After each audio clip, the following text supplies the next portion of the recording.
एक डोमिन आई। डोमिन कहती है, हे राम, आप पूरा जीवन जनकपुर में रहिए। तो बोले आप कौन हैं? भगवान राम बोले आप कौन हैं? अपना परिचय दीजिए। तो यहाँ वो डोमिन कहती है, मैं जो हूं ना, ये जो सीता है ये हमारी ननद है, ननद।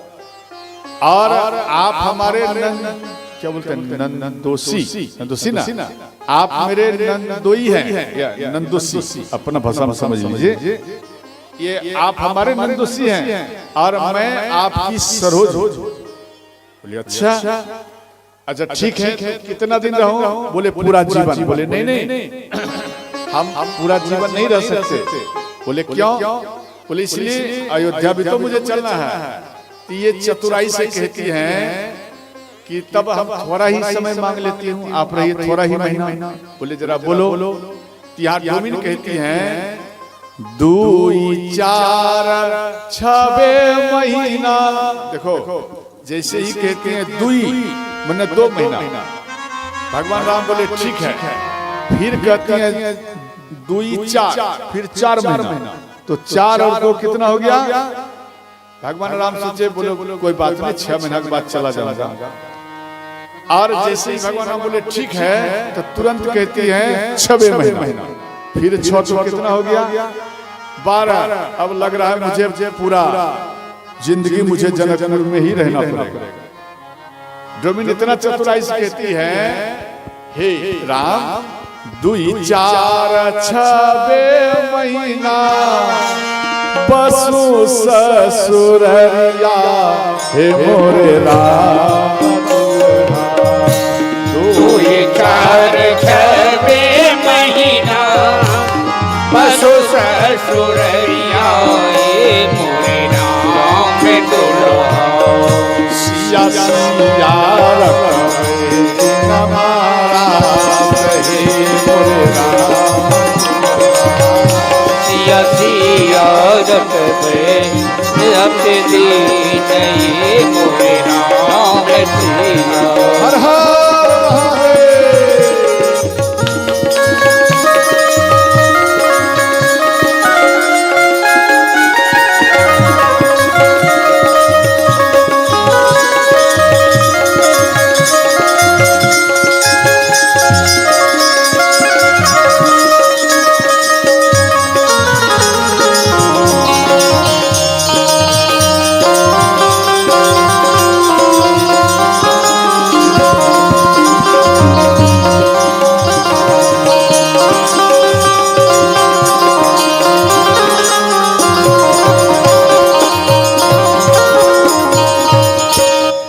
महादेव। हम इतना दिन नहीं रह सकते। तो इतने में डोमिन कहती हैं, क्या आपके अंदर में गुमान आ गया है? अरे जिस धनुष को आपने तोड़ दिया, दोनों हाथ से पसीना पसीना हो गए। अरे वो तो हमारी ननद सीता बाम हाथ से खेल खेल में उसको उठाकर नीचे में लिपाई पोताई करके आराम से धर दी, और उसी धनुष को आप उठाने में पूरा शरीर में पसीना आ गया। और उस धनुष को तो हमारी ननद पहले ही बाम हाथ से ही हल्का कर दिया, एक हाथ से। आप दोनों हाथ में पसीना पसीना आ गया, और आपके अंदर में गुमान आ गया है। कौना गुमान में भूल हो रघु जी, कौना गुमान में कौने गुमान में भूल हो रघु, कौने गुमान में भूल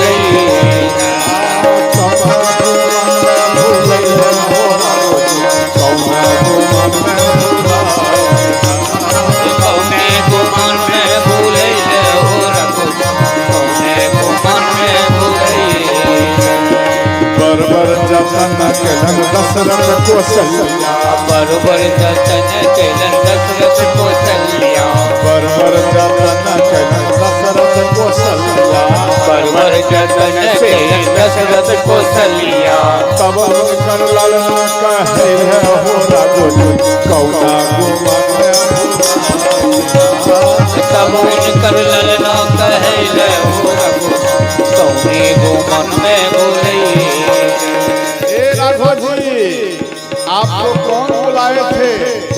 में आइए, आपको कोई बुलाए थे। तो यहाँ राम कहते हैं नहीं, हमको तो कोई नहीं बुलाए।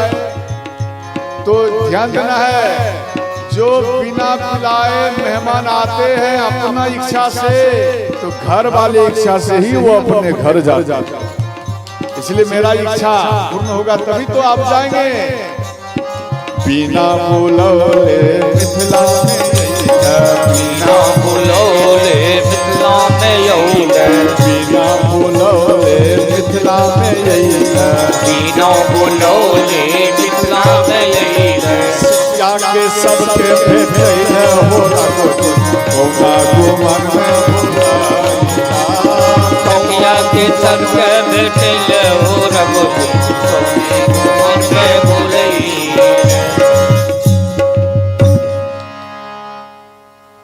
तो अब इधर कहती हैं, हे राघव जी आप हमारी बात नहीं मानेंगे। तो भगवान राम बोले नहीं नहीं। यहाँ कहती हैं, सुनो यो पाहुना, सुनो यो पाहुना, आहा मिथिले में रहुना। सुनो पाहुना आहा मिथिले में रहुना, सुनो यो पाहुना, आहा मिथिले में रहुना। सुनो पाहुना आहा मिथिले में रहुना। रोज सवेरे इतर मल के से नहवायब, रोज सवेरे उठन मल के इतर से नहवायब। उपटन समझती है, उपटन या उपटन कुछ ऐसा होता है जो शरीर में लगाया जाता है, विवाह के समय नहीं लगाते। वही डोमिन सब सखियां कहती हैं, रोज सवेरे उपटन मल के इतर से नहवायब, रोज सवेरे के उतर से नहवायब। आप कार है, कार मतलब करिया है। एक महीना तक हम आपको अगर यहाँ रख ली तो करिया से आपको गोर बना दो, आप यहाँ रहिए। एक महीना के भीतर, एक महीना के भीतर करिया से गोर बनायब। सुनो यो पाहुना आज मिथिले में रहुना, सुनो हो पाहुना यहाँ मिथिले में रहुना, सुनो हो पाहुना यहाँ मिथिले में रहुना, सुनो हो पाहुना यहाँ मिथिले में रहुना। अहाँ का अवधपुर में ऐसा सुखवा नहीं मिली। तो लक्ष्मण जी बोले हाँ हाँ इससे भी बढ़िया सुख मिलता है। तो गोविंद कहते हैं क्या सच में यहाँ से भी ज्यादा सुख है अवध में? बोले हाँ। बोले अच्छा अच्छा, इसका अर्थ है अवध में भी इससे पहले सारी सरोज वहां भी है। अब लक्ष्मण जी को लाज लगी। जवने सुखवा ससुराल में तेवने सुखवा के होना, जैने सुखवा ससुरारी में तैने सुखवा होना, जवने सुखवा ससुराल में तेवने सुखवा के होना, जैने सुखवा ससुरारी में तैने सुखवा होना। सुनो यो पाहुना आहा मिथिले में रहुना, सुनो पाहुना आहा मिथिले में रहुना, सुनो यो पाहुना आहा मिथिले में रहुना, सुनो पाहुना आहा मिथिले में रहुना। अब इधर सखियां सब मना रही है। अब कलयुग का समय है, पवना है। इधर गुरु वशिष्ठ, गुरु विश्वामित्र और सतमुनि रोमपाद महाराज दशरथ जी और सब अपार संख्या में बैठे हैं और भजन पा रहे हैं। अब इधर कहती हैं ये श्री रोमपाद कि गुरुजी जनक महाराज तो भोजन पवा रहे हैं परंतु इसमें स्वाद नहीं। गुरु वशिष्ठ कहते हैं इतना बढ़िया स्वाद है और कहते हो स्वाद नहीं है। इतना बढ़िया स्वाद है, बोले गुरु जी कुछ स्वाद नहीं है।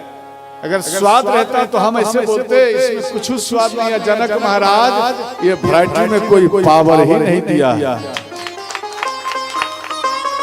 तो गुरु महाराज कहते हैं रोमपाद सावधान, अगर कोई माता सुन ली इतना गालियां पड़ेंगे, इतना तुम आपको हौस उड़ेंगे। एक वृद्ध माता सुन ली, अब जैसे ही सुन ली अपनी टोली में जा रही है वृद्ध माता, और उधर राम को सखियां सब कहती हैं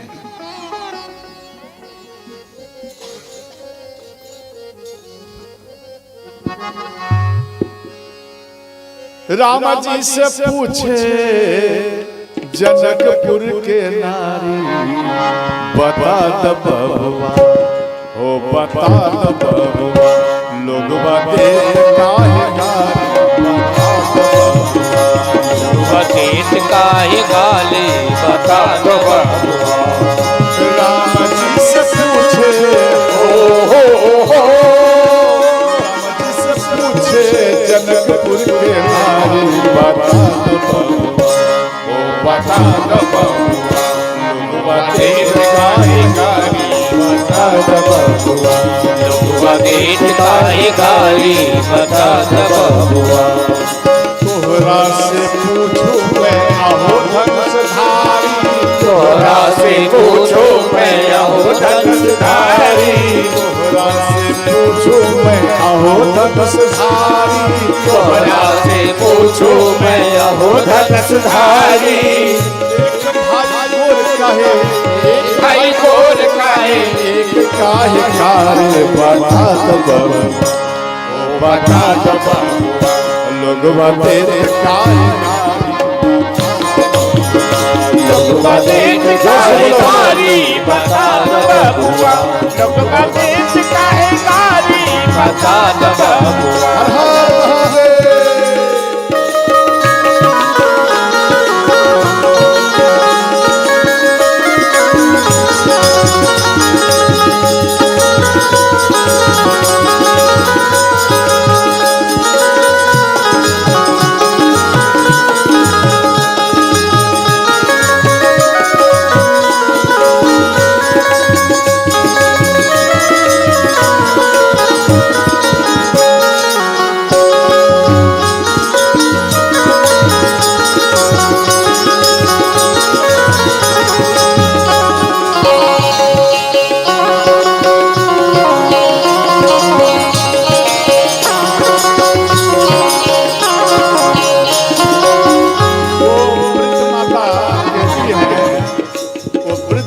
कहती है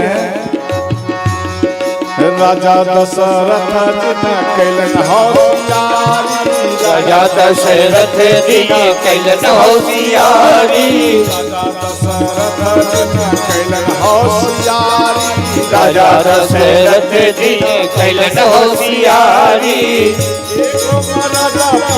एगो मरद पर गो नारी, बता द बबुआ हो बता द बबुआ, लोग बतेत काहे गाली, बता दो बबुआ, लोग बतेत काहे गाली, बबुआ, लोग बतेत गाली, बता दो बबुआ।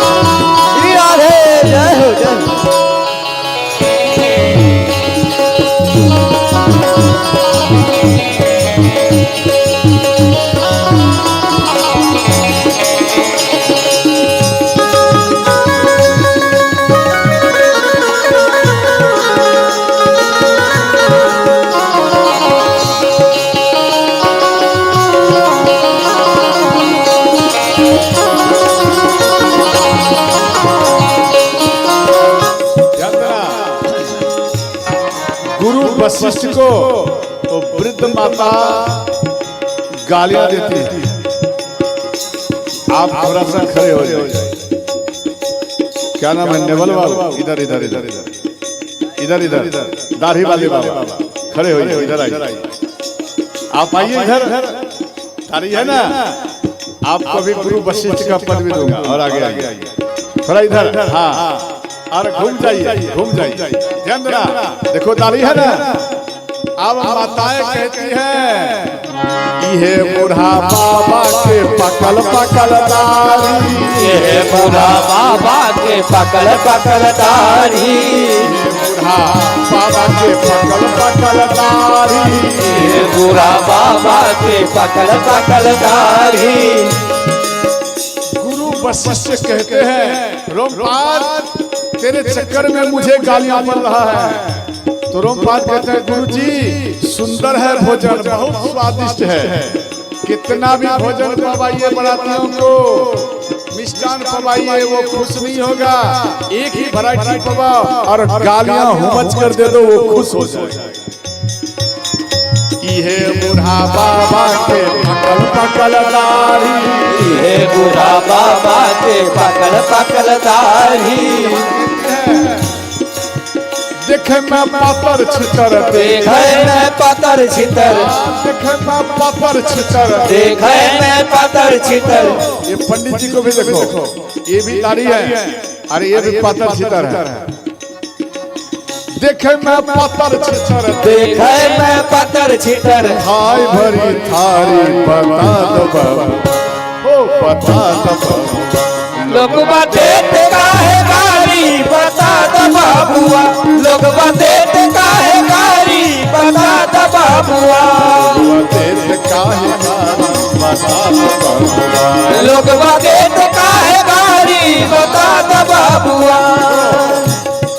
हरी थारी को बोले 5 किलो दूध पीता, 5 किलो और 10 पत्ता को झाड़ देता। ये 10 पत्ता को खाली कर देता है। इतना मटेरियल दो साफ, समझ गए? बाबा जी का हाथ सूखा फिर भूखा, नहीं समझे? भूखा बाबा जी भूखा, हाँ हुक्का, भूखा। अच्छा हुक्का अपना भाषा में ठीक करिए। यहाँ पर दिया गया। इधर सिद्धि कहती है राम किशोर हो, कहती न सिद्धि लता मन में विचारी, कहती न सिद्धि लता मन में विचारी, सिद्धि लता मन में विचारी, कहती न सिद्धि लता मन में विचारी। हम सब लागै छी तोहर, हम सब लागै छी तोहर, हम सब लागै छी तोहर, हम सब लागै छी तोहर। सरोज सारी बता दो बता दो, लोगवा देते काहे गारी बता दो, लोगवा देते काहे गारी बता दो बबुआ, लोगवा देते काहे गारी बता दो बबुआ, लोगवा देते काहे गारी बता दो बबुआ, लोगवा देते काहे गारी बता दो बबुआ, लोगवा देते काहे गारी बता दो बबुआ, लोगवा देते काहे गारी बता दो बबुआ, लोगवा देते काहे गारी बता दो बबुआ। लोगवा देते काहे बता दो। तो ध्यान देना, इधर श्री महाराज दशरथ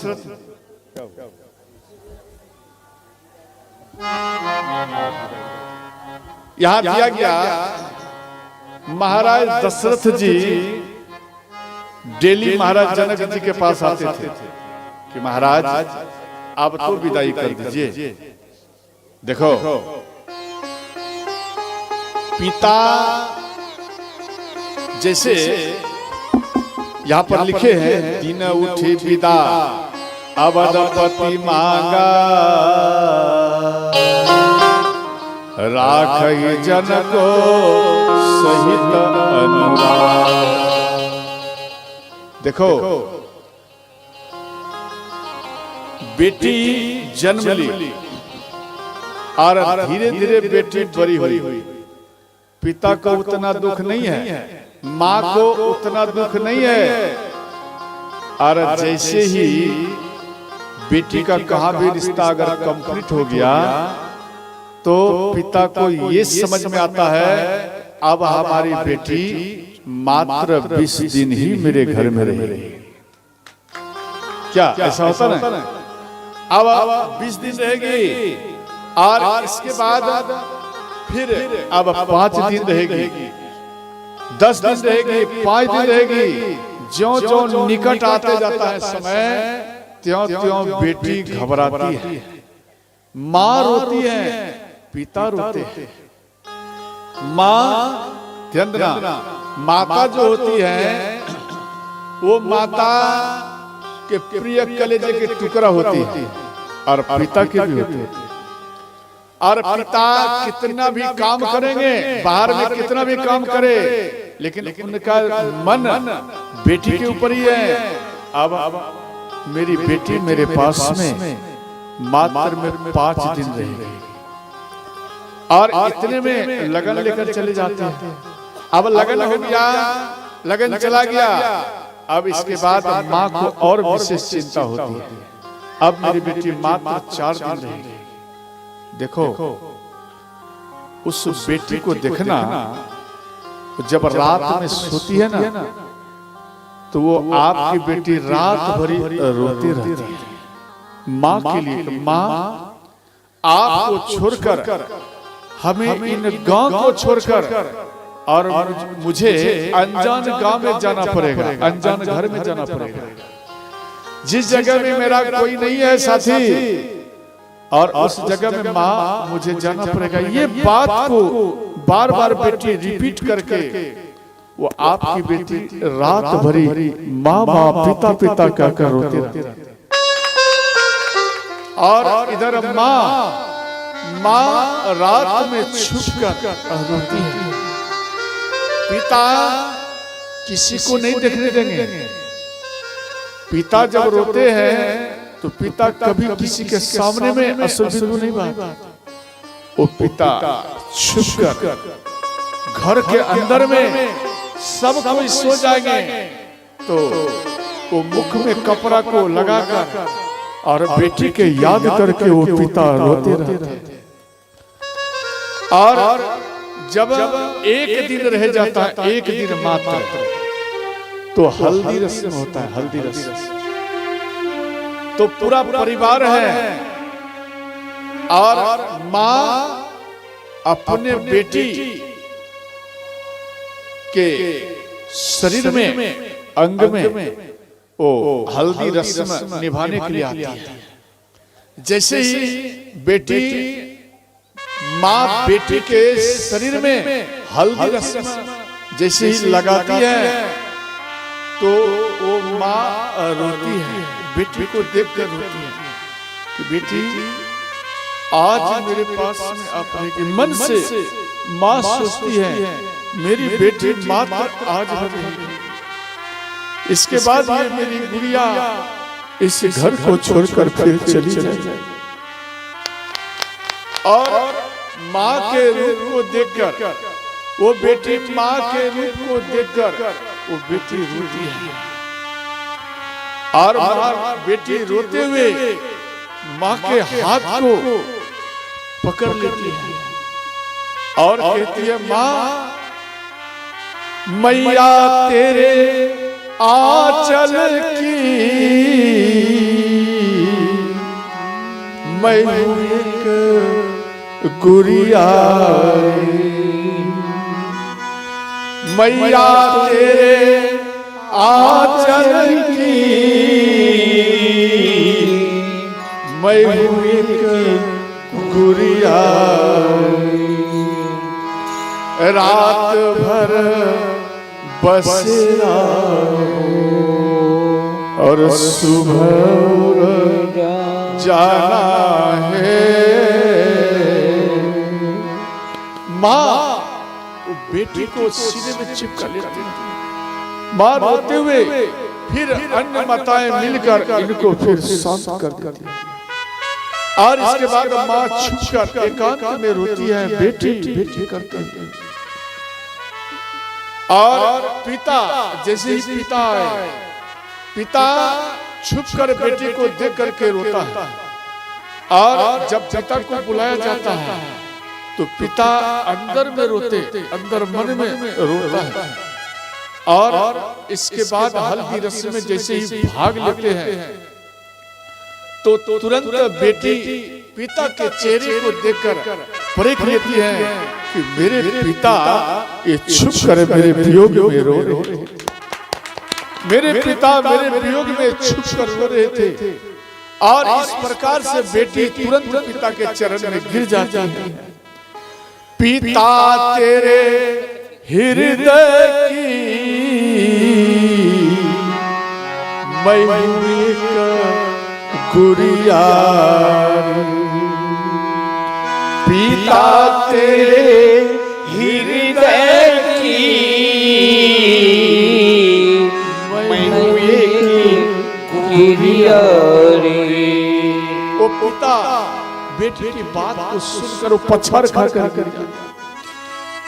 कई ऐसे पिता है जो मर जाते हैं, बेटी के वियोग में मर जाते हैं। और इधर भाई आते हैं, भाई रोते हुए बहन को देखती है और कहती है, बहन आज भर और कल आप मेरे घर में रहेंगे, इसके बाद आप इस घर को छोड़कर मेरी बहन आप मुझे छोड़कर चली जाए। वो भाई और बहन कहती है हाथ पकड़ कर, भैया भैया तेरे आंगन की मैं हूँ एक गुड़िया, भैया तेरे आंचल की मैं हूँ एक गुड़िया रे। रात भर बसेरा और सुबह उड़ जाना है, रात भर बसेरा और सुबह उड़ जाना है। याद तेरे बचपन की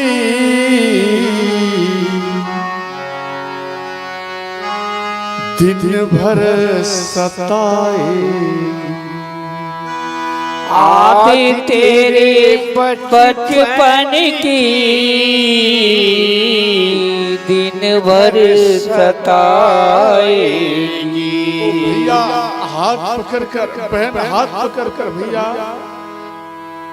आपके आंगन की मैं गुड़िया हूँ, एक बचपन से भैया अभी तक हम कल तक लड़ते रहे।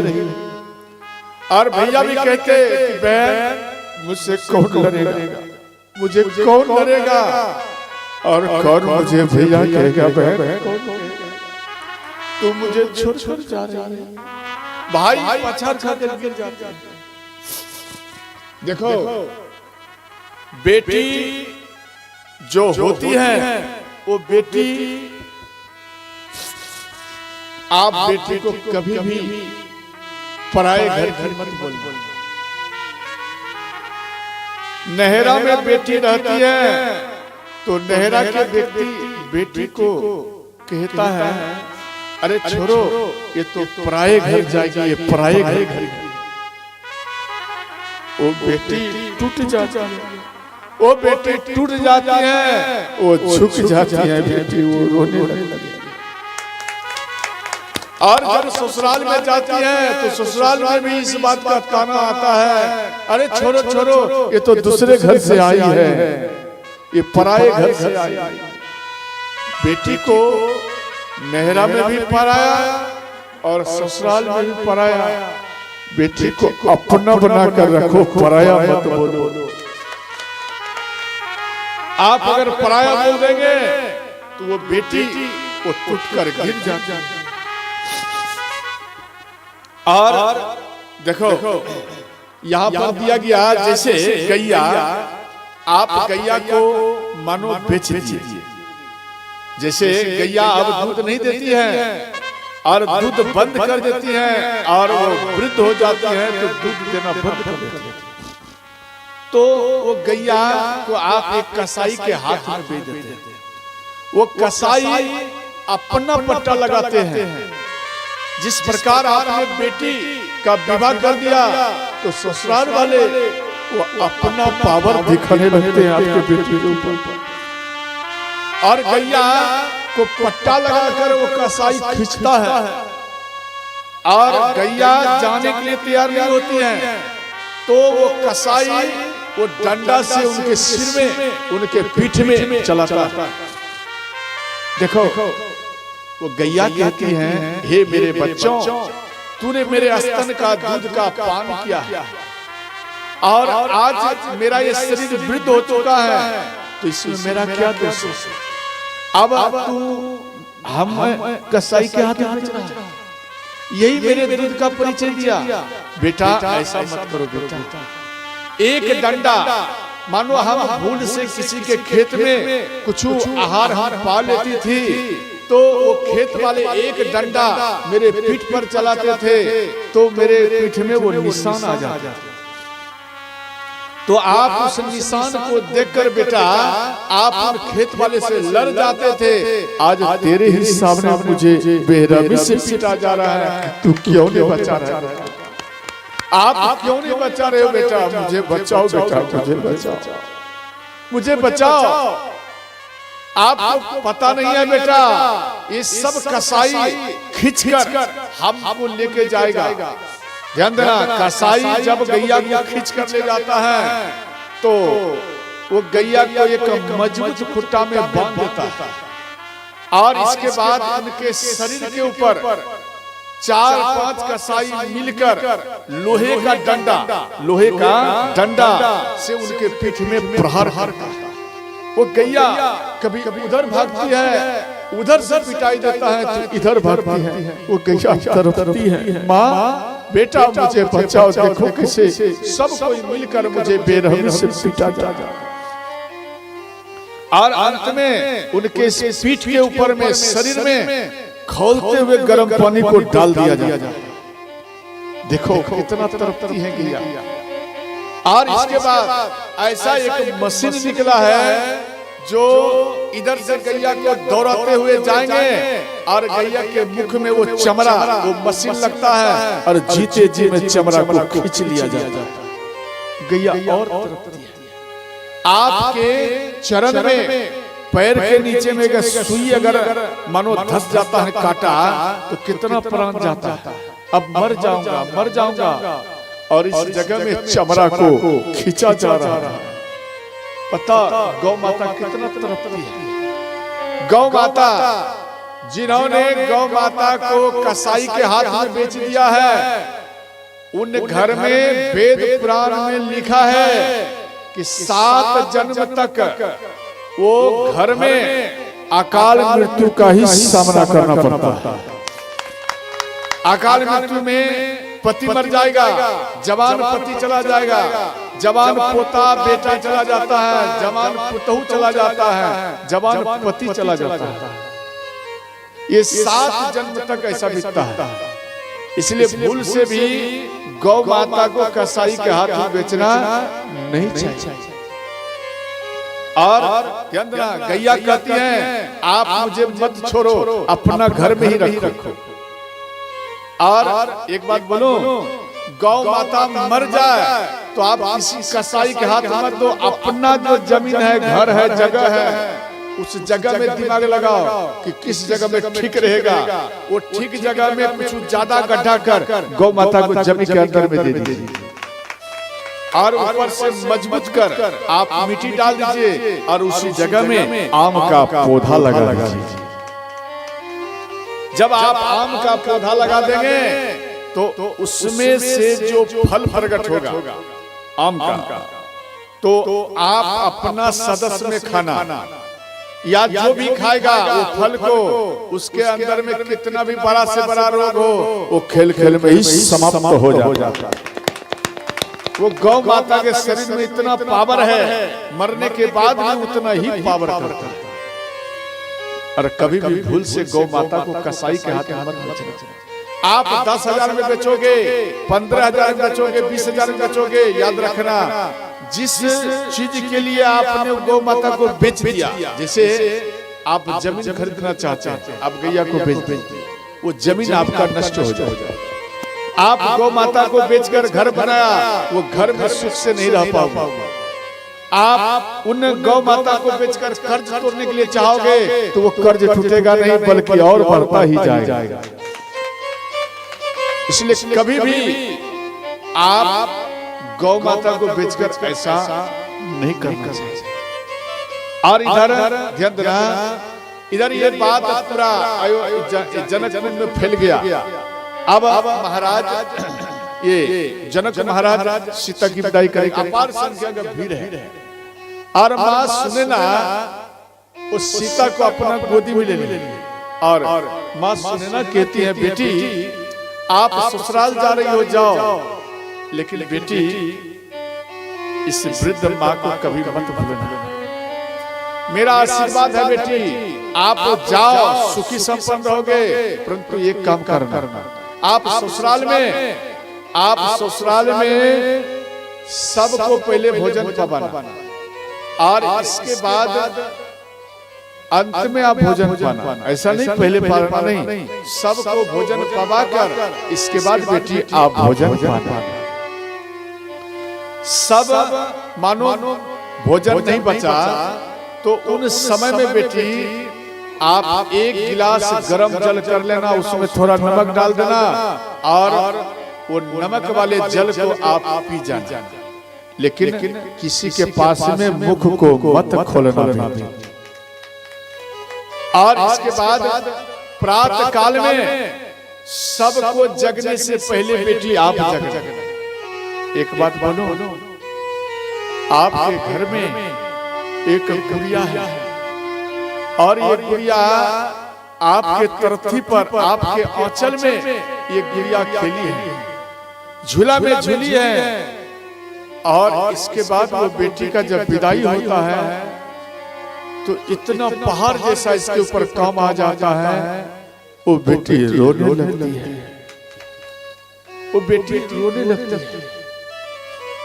और यहाँ माँ सीता को ज्ञान देती है माँ कि बेटी पहले आपको एक माता एक पिता थे, परंतु अब एक नहीं, अब आपको दो माँ है, अब दो आपको पिता है बेटी। ये आपके ऊपर जिम्मेदारी है। पहले आपके एक परिवार का बात था, अब आपको दो परिवार की बात है। अब दोनों का ख्याल आपको करना है।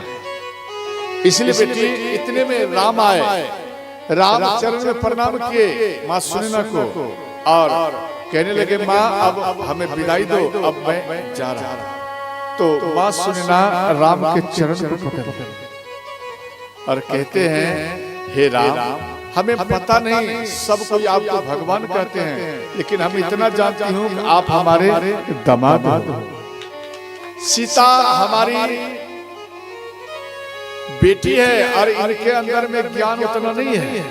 अगर हमारी बेटी सीता कुछ गलतियां कर दे तो आप मेरी बेटी को क्षमा कर देना और आपसे मैं चरण छूकर क्षमा मांगूंगा। भगवान राम बोले, हे माता, सीता को अपने प्राण से भी ज्यादा शिक्षा करो।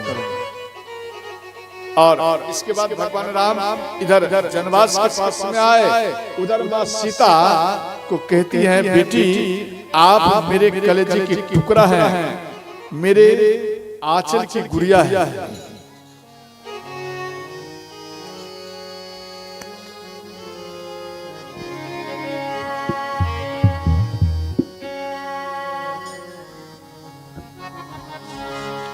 तू लक्ष्मी मेरे आंगन की, तू तुलसी मेरे आंगन की, तू लक्ष्मी मेरे आंगन की, तो तुलसी मेरे आंगन की। जा बेटी घर साजन की, जा बेटी घर साजन की, तुलसी आंगन की, तुलसी आंगन की। तो तुलसी मेरे आंगन की, तो तुलसी मेरे आंगन की। बेटी आप जाओ, मेरा आशीर्वाद है। आपके ऊपर जो संकट आवे, मैं विधाता से मांगती हूँ कि हे विधाता, मेरी बेटी के ऊपर संकट न आवे, मेरे दामाद के ऊपर संकट न आवे। जितना संकट आना है आप मेरे ऊपर आ जाओ।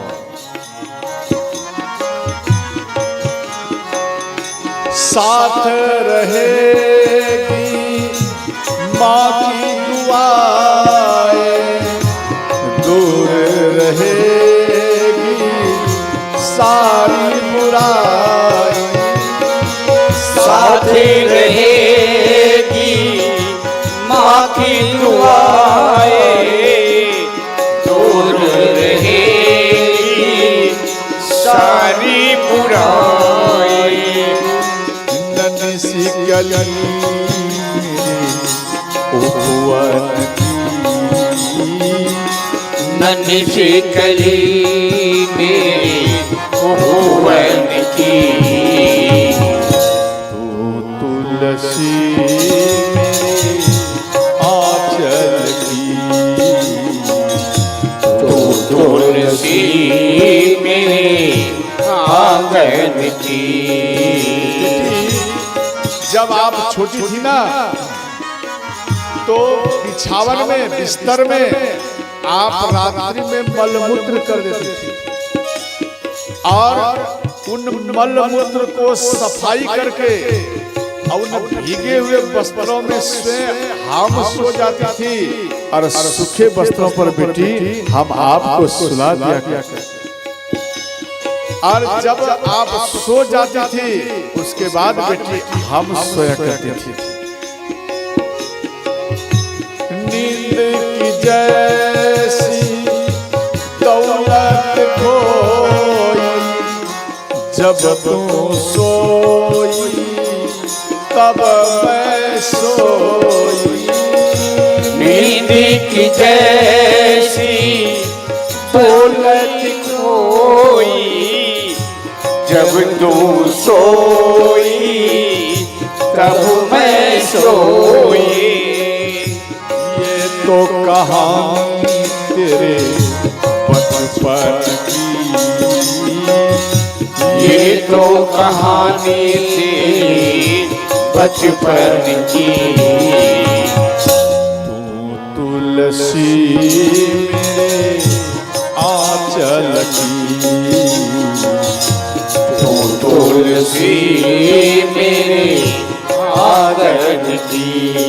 बेटी आपके लिए अब सब साजन हुआ, अब मैं नहीं। सब कुछ है अब साजन तेरा, कुछ भी नहीं हक तुझ पर मेरा। सब कुछ है अब साजन तेरा, कुछ भी नहीं है कि तुझ पर मेरा। देखो, बचपन से लेकर जब तक विवाह नहीं हुआ है तब तक बेटी आप, और जैसे ही सिंदूर दान जैसे ही हो जाता है, तुरंत वो अपने पति के पानी में मिल जाता है। अब आपका अधिकार आपके बेटी पर से हट जाता है। ये विचित्र ये रिश्ता है सज्जन। सब कुछ है अब साजन तेरा, कुछ भी नहीं हक तुझ पर मेरा। सब कुछ है अब साजन तेरा, कुछ भी नहीं है तुझ पर मेरा। तू राधा अपने मोहन की, तू राधा अपने मोहन की, तू तुलसी मेरे आंगन की, तू तुलसी मेरे आंगन की। बेटी आप जाओ और कितना भी संकट आवे कष्ट आवे, लेकिन बेटी प्राण मत त्याग। कई बेटियों को देखना, जब बेटी का आपने विदाई कर दिया और दामाद भी चले गए अपना घर, तो वो आपके दामाद दारू पीता रहता है। दारू अब दारू पी लिया, आपकी बेटी इस जगह में मना करती है कि आप दारू क्यों पीते हैं, मेरे पिता के सामने आपने ठीक परिचय दिया और अभी दारू पी कर आ गया। तो वो आपका जो दामाद है, आपकी बेटी के केस को पकड़कर और नशे में उनको घसीट कर जमीन में सज्जनों उसको लात से मारता। वो बेटी रोती है, वो रोते हुए बेटी जाती है ननद के पास, सास के पास। वो उल्टा अपना भाई बेटा का ही पक्ष लेता है और आपकी बेटी उस बीच में टूअर के समान है। और जिनके पास ननद के पास वो आई ननद एक तमाचा लगा देती है, सास आई वो भी एक तमाचा लगा देती है। आपकी बेटी उस बीच में एक टूअर बनकर अकेली, उस बेटी को कोई देखने वाला नहीं है, कोई देखने वाला नहीं है। और वो बेटी तरफ तरफ कर बीच में रोते और कहती है माँ आपने रिश्ता ठीक किया सोचकर, परंतु माँ ये सब छुपा हुआ बात है। और देखो बेटी रोती है, बेटी पूरा परिवार की पिटाई खाने के लिए तैयार है, लेकिन जीवन साथी ठीक होना चाहिए। अगर आपकी बेटी के जीवन साथी अगर ठीक मिला, इनका सपोर्ट आपकी बेटी को अगर ठीक मिला, तो कितना भी संकट आ जाए आपकी बेटी खेल खेल में ही उनको सहन कर लेती है। और ऐसे संकट में बेटी अगर आ जाए तो आप प्राण मत त्याग। अगर आप प्राण को त्याग देगी बेटी, तो तेरे पिता और तेरी ये माँ तरफ तरफ कर मर जाएगी। राह वफा में बेटी संभलना, अब उस घर से मर कर निकलना। राह वफा में बेटी संभलना, अब उस घर से मर कर निकलना। और सजेगी तेरी अचरज की, आरती सजेगी तेरी अचरज की। देखो आपकी जो बेटी है वो ससुराल में है, उनको एक बेटा है, दो बेटा है, मान लिया जाए दो तीन बेटा है, तो आपके जो दामाद है वो आपके दामाद आपके बेटी के ऊपर प्रेम कर्म कर देता है। और दूसरी बात है कि इनके ऊपर डेली डंडा से स्वागत करता है, डेली। तो बेटी अंत में चंद्रा वो आत्महत्या करने के लिए आगे बढ़ती है। तो यहाँ पर माँ कहती है कि इतना भी संकट हो, आप संभल कर रहना बेटी, आत्महत्या मत करना। राह बभा में बेटी संभलना, अब उस घर से मर कर निकलना। राह बभा में बेटी संभलना, अब उस घर से मर कर निकलना। और सजेगी तेरी अचरन की, और सजेगी तेरी अचरन की। तुलसी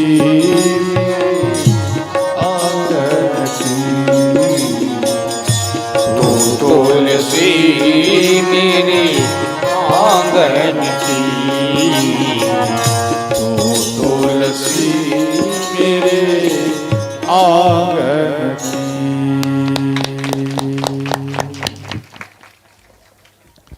इधर सखियां और सीता को लेकर जा रही है। सीता को लेकर डोली में बैठाई, और जैसे ही बैठाई तो कहार वाला व्यक्ति इनको डोली को उठा रहे हैं, परंतु कोई नहीं उठा पाए। अब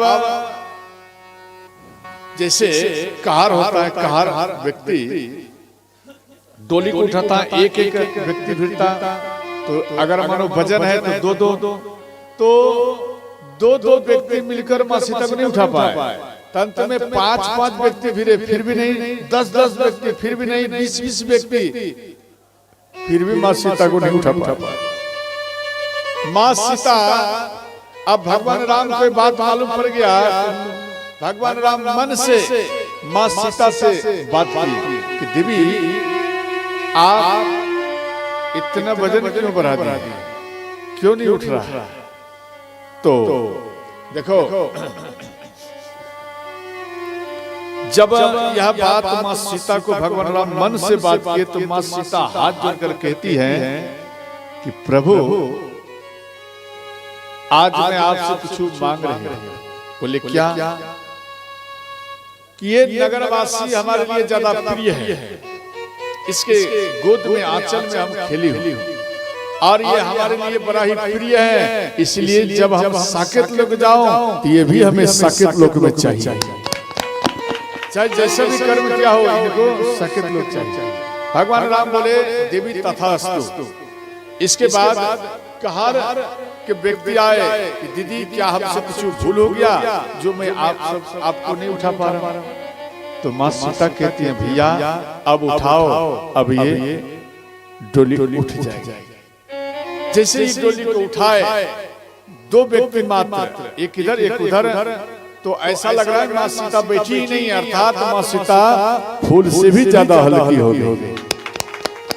और इसके बाद जा रहे हैं तो रास्ते में जनक महाराज भी पीछे पीछे जा रहे थे। तो जनक महाराज जा रहे थे तो जनक महाराज दशरथ जी रुक गए, पीछे में देखे तो बोले महाराज काफी दूर आ चुके हैं, आप वापस चले जाइए। जनक महाराज बोले कुछ दूर और चलो। तो कुछ दूर इधर महाराज दशरथ जी जा रहे हैं, कुछ दूर और जब महाराज दशरथ जी आगे बढ़े जनक जी, तो एक शिला में इनको चोट लगे, सिर वो गिर गए और सिर फूट गया, रक्त से पूरा शरीर लाल हो गया।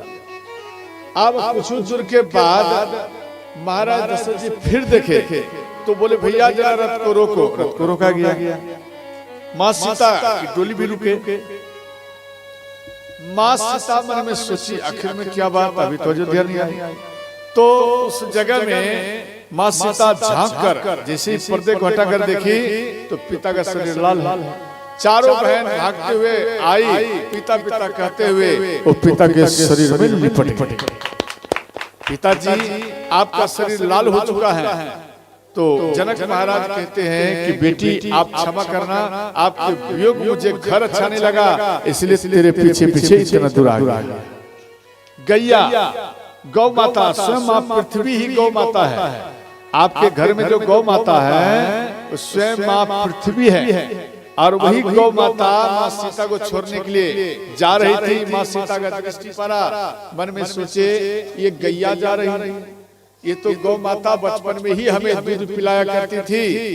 तो अंत में वो गैया के गले में मिले, गैया इनके अंग को चटने लगे, हाथ इनका मुख में लेकर डोली में बिठाए। और इसके बाद ये अयोध्या आए। अयोध्या में माँ सीता जैसे ही चरण को रखी, जो परिवर्तन भगवान राम को अयोध्या में रहने से नहीं हो पाया, वो माँ सीता के केवल चरण रखने से ही परिवर्तन हो गया। जितने अंधे व्यक्ति थे उनके नेत्रों में पावर आ गया देखने का, जितने लांगड़े थे उनका चरण काम करने लगा, जितने रोगी थे उस सब रोग मिट गया, जितने बहरे थे सुनाई नहीं देता था उनके कान में समर्थ आ गया सीता शब्द सुनने का। तो यहाँ ध्यान देना, यहाँ पर दिया गया है पावा परम तत्व जन जोगी, अमृत लहेऊ जन ततरोगी। राम सिया राम जय जय राम, राम सिया राम जय जय राम। जन्म रंग जन्म पारस पावा,